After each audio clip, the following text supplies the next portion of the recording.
Apa yang ada di benak Anda ketika terdapat 2.000 kakak dan 4.000 jiwa dalam satu RT? Fenomena ini bisa Anda jumpai di belakang stasiun kota Jakarta Pusat. Padatnya penduduk di kampung muka tentu saja menimbulkan permasalahan yang kompleks. Anak-anak pun banyak yang meninggalkan bangku sekolah dan memilih menjadi pengamen, pemulung, maupun buruh serabutan. Harapan untuk merubah kampung muka agar menjadi lingkungan yang lebih baik dimulai dari sebuah kepedulian. Pak Salim, sosok yang begitu dekat dengan kampung muka. Bagaimana Pak Salim membina anak-anak di kampung muka? Dan apa yang mendorong Pak Salim dan istrinya begitu peduli dengan kampung muka?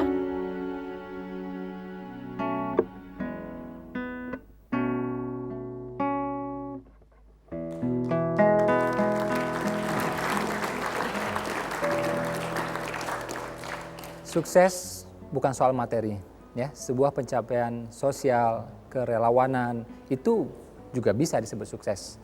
Di hadapan saya sudah ada Pak Salim. Apa kabar Pak Salim? Alhamdulillah sehat. Terus kenapa masih kepikiran dengan kampung muka? Ya.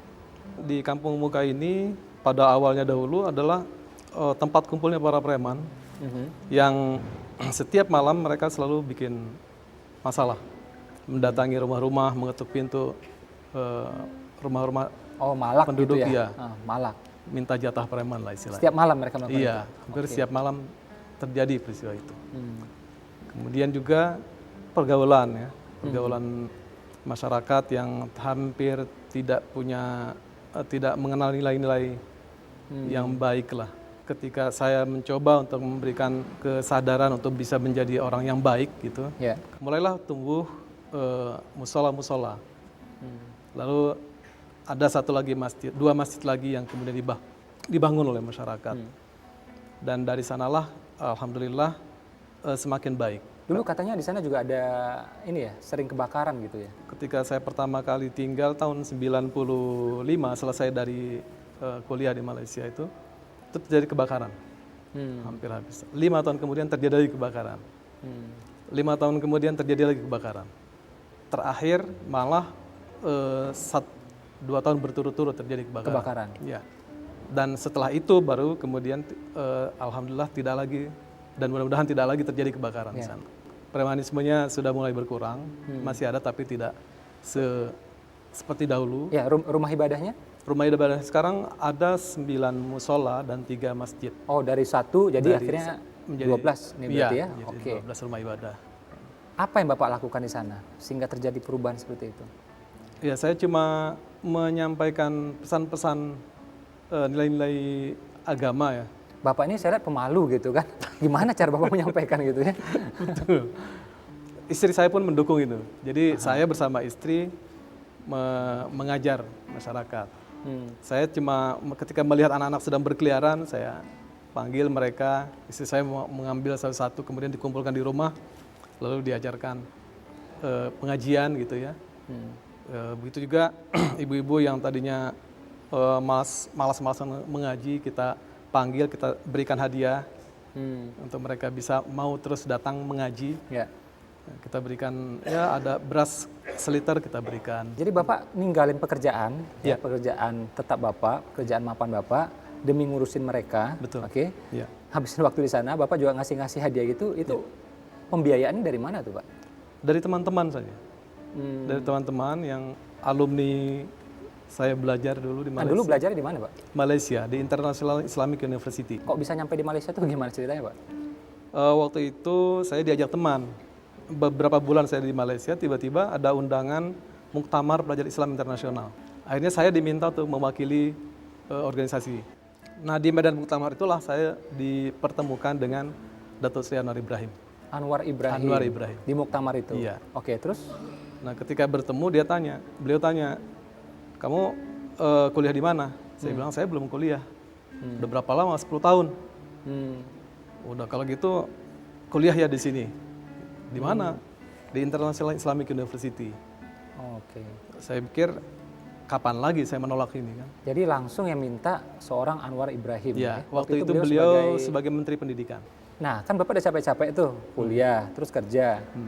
kan pengorbanan luar biasa tuh untuk mencapai itu. Kemudian ditinggalkan demi ngurusin kampung muka itu. Iya. Apa menjadi motivasi utamanya? Motivasi utama saya sih, saya ingin orang menjadi baik lah. Mungkin ada pesan dari guru atau pesan dari orang tua yang ya, orang begitu tua menginspirasi memang Bapak? memberikan motivasi pada saya. Pertama, jangan pernah tinggalkan sholat. Yang kedua, bermanfaatlah buat orang lain. Nah, ini kata-kata ini yang saya pegang betul. Ketika saya kuliah pun, ketika ditanya, kamu cita-citanya mau jadi apa? Saya hanya ingin menjadi orang yang bisa menyampaikan pesan-pesan kebenaran, pesan-pesan yang baik gitu buat orang lain.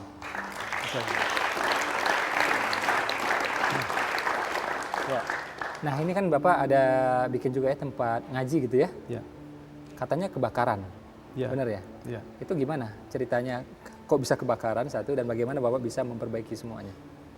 2004-2005, Oke. pemilik tanah itu sudah tidak bisa lagi membangun rumahnya.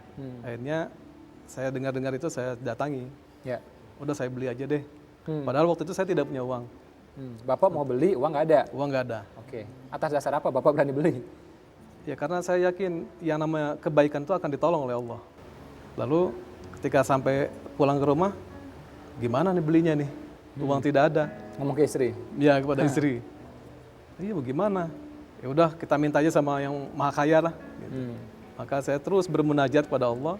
Dalam waktu 2 minggu itu datang orang tiba menyerahkan uang nih untuk beli tanah. Ketika sudah kita beli, bingunglah kami ya. Ini mau bikin sekolahnya bagaimana? Tidak ada uang. Ya. Tidak ada uang sepeser pun waktu itu. Lalu saya minta lagi sama Allah, ya Allah tolong dong. Saya nggak punya uang nih untuk bangun sekolah. Maka kemudian kira-kira seminggu kemudian datang orang bawa uang nih bangun sekolah. Terbangun. Terbangun alhamdulillah. Alhamdulillah. Sampai sekarang. Ya. Audiens pengen tahu Pak lebih banyak. Mereka mau bertanya boleh ya? Boleh, Oke, silakan. Silakan. Ya.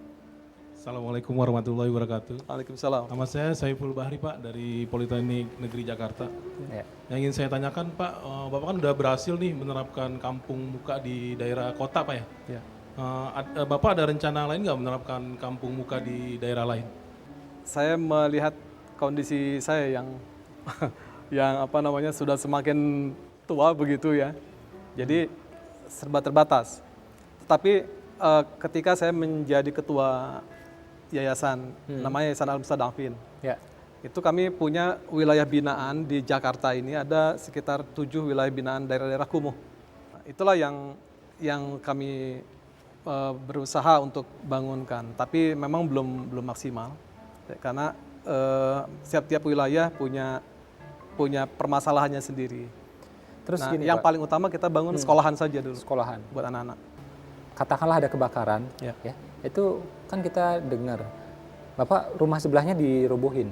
Iya. Ya, Ya. agar kebakaran ini tidak Tidak, nyebar. betul. Gimana cara Bapak meyakinkan orang ini agar mau rumahnya itu dirubuhkan gitu? Pertama memang saya selalu mengatakan kepada orang-orang yang kami bina gitu masyarakat supaya mau ketika terjadi sesuatu pada kampung kita punya sikap berkorban lah Ya. supaya menyelamatkan yang lain, karena menyelamatkan yang lain juga menyelamatkan diri sebenarnya. Ya. Itu saya yakinkan kepada mereka dan ditambah lagi dengan pengalaman mereka sendiri yang terus-menerus menghadapi itu. Kebakaran. Ya. Akhirnya setiap kali terjadi kebakaran maka kita mengepung api itu untuk menghancurkan rumah-rumah di sekeliling supaya tidak menyeberang, tidak merembet. Terima kasih banyak Pak Salim. Ini inspirasinya luar biasa, motivasi luar biasa buat kita. Mudah-mudahan menjadi penggugah bagi kita, mudah-mudahan menjadi pengubah bagi kita. Kita lihat bagaimana di sini, bagaimana tangan-tangan kecil manusia bisa mengubah semuanya dengan segala keterbatasan. Tapi kalau sungguh-sungguh dan bersama-sama, dengan izin Allah akhirnya semuanya bisa tercapai. Saya Ipo Santosa, selalu ada keajaiban. Dan kau lilin kecil, sanggupkah kau berpijak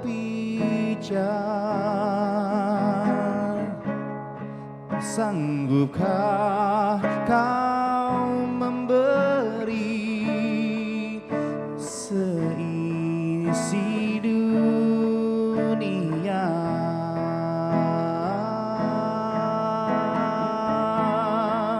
Dan kau lilin-lilin kecil,